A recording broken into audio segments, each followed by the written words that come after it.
I made this decision so you won't make the same. I gave up my Helio G80 AMOLED display for a Helio G88 LCD display. But is the Redmi 10 a worthy buy? Should you always believe specs on paper?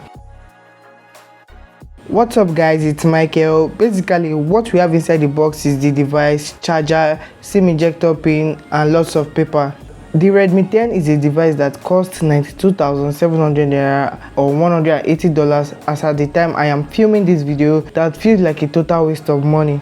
Even though the Redmi 10 has a 90Hz refresh rate, the display is one of many faults this device has. It has glitched more than a broken TV. It might behave in front of a camera while filming this video, but the display isn't so pleasing off camera. A number of people have also complained about the display after they have purchased the Redmi 10. That is why if you purchase the device at an offline store, just test it there to be sure if this device is really working well, because there are many faulty units out there. The display is really sharp and I like it. You can stream content up to 1440p, but this device is a 1080p device that has 83% screen to body ratio.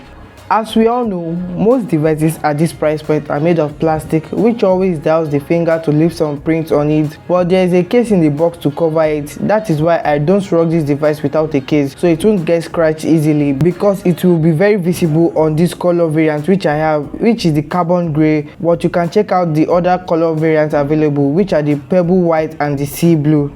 The custom skin that is on here, which is MIUI 12.5, looks and operates so unfinished that it's slapped on top Android 11. And if you are part of the target audience that uses second space and split screen, so sorry for you, it isn't available on here. The only feature that is available on here is floating window, which is rarely used by anyone, even me.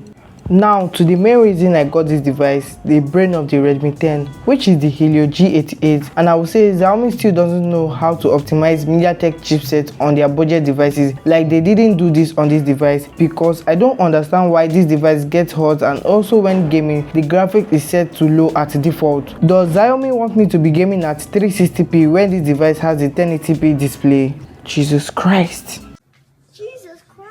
The Redmi 10 comes in 3 storage variants, which you can see on your screen right now, and you can get more storage by expanding through the micro SD card slot, which you can find on the tray on the left hand side of this device if you use the SIM ejector pin included in the box.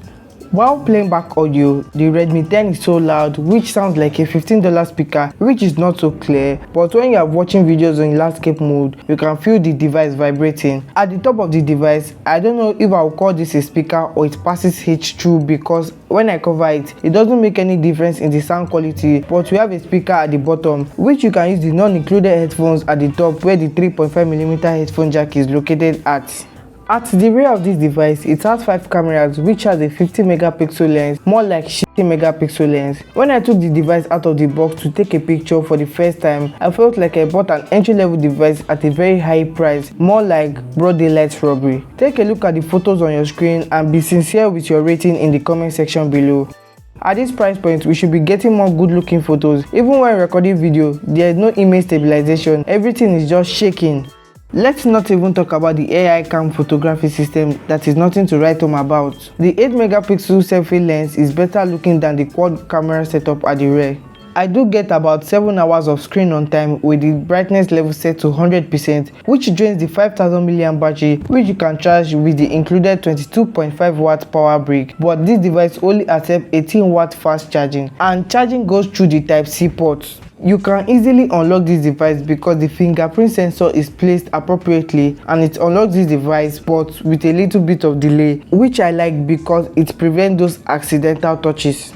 Specs on paper will be good for people who will get this device from offline stores that will get sold by the sales rep. I won't continue to use the Redmi 10 as my daily driver. Even if the display is really clear and bright, it still glitches. The camera produces pictures that are taken from an entry-level device, no second space, and the UI looks so unfinished. If you are thinking of getting this device, you should probably look at other options at this price point, like the Samsung Galaxy A22 4G, which you can add a little bit of money and you can watch my review on that device. Or if you want to stick with Redmi, you can buy the Redmi Note 10. Hope you guys got informed. If you did, kindly hit on the subscribe button below to get update on my future videos. Like, comment your thoughts in the comment section below, share, and I'll see you on the video showing on your screen right now. Peace.